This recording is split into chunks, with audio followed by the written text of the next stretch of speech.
భూగోళంలోనే అత్యంత ఎత్తుకు దూకే వ్యక్తిని చూస్తున్నాం. జోక్ కాదు, అది తన గిన్నిస్ ప్రపంచ రికార్డ్. ప్రస్తుతం ఉన్న 800 కోట్ల మంది మనుషుల్లో తనకంటే ఎవరు ఎక్కువ ఎత్తుకి దూకలేరు. మరి తను ఈ పులితో పోటీ పడుతున్నాడు. ఎవరు ఎత్తుకు దూకుతారో చూడ్డానికి. మనిషా లేక జంతువా? Human team, let's go.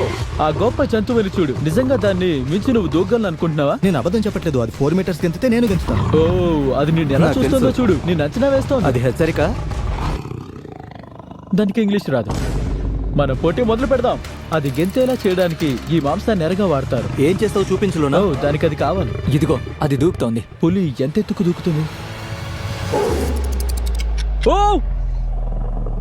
ఓరి దేవుడా! ఓ, ఇప్పుడు ఒకవేళ నువ్వు పులి కంటే ఎత్తుకు దూకగలిగితే అది నీ సొంత ప్రపంచ రికార్డ్ ని నువ్వే బద్దలు కొట్టినట్టు అవుతుంది. కాబట్టి నేను దీన్ని 3 మీటర్ల 28 సెంటీమీటర్ల దగ్గర పెట్టడం లేదు. 3 మీటర్ల 73 సెంటీమీటర్స్ దగ్గర పెడుతున్నాను. నీ గిన్నిస్ వరల్డ్ రికార్డ్ కంటే 2 సెంటీమీటర్స్ ఎక్కువ. ఒకవేళ తను దీన్ని తాకగలిగితే తను పులిని ఓడించడమే కాదు, కొత్త ప్రపంచ రికార్డ్ ని కూడా సృష్టిస్తాడు. నాకు వచ్చింది 3 మీటర్స్ 73 సెంటీమీటర్సా? యా. నాకేం అర్థం కావడం నేను లేదు. నిజం చెప్తాను. డీరియస్ అబద్ధం చెప్తున్నాడేమో. నేనే అబద్ధం చెప్తున్నానా? అనుమానంగా ఉంది. ఇంకొంచెం height. ఇది అర్థమైందా? మనిషి వల్ల సాధ్యమయ్యే పనిలో లేదు.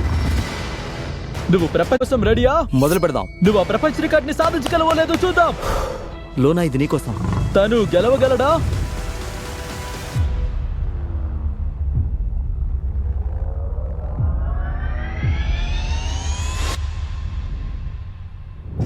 ఓ మై గాడ్! వావ్! అదరు కొట్టేశాడు.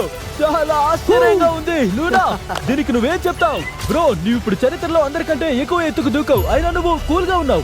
నేను ఇంకా ఎత్తుకు దూకాలనిపిస్తుంది. Oh నేను నీతో my అబద్ధం God! చెప్పను. ఏంటి నేను ఇంకా తను? ఎత్తుకు దూకాలనిపిస్తుంది. నువ్వు ఇప్పుడు ప్రపంచ రికార్డ్ సృష్టించి ఇంకా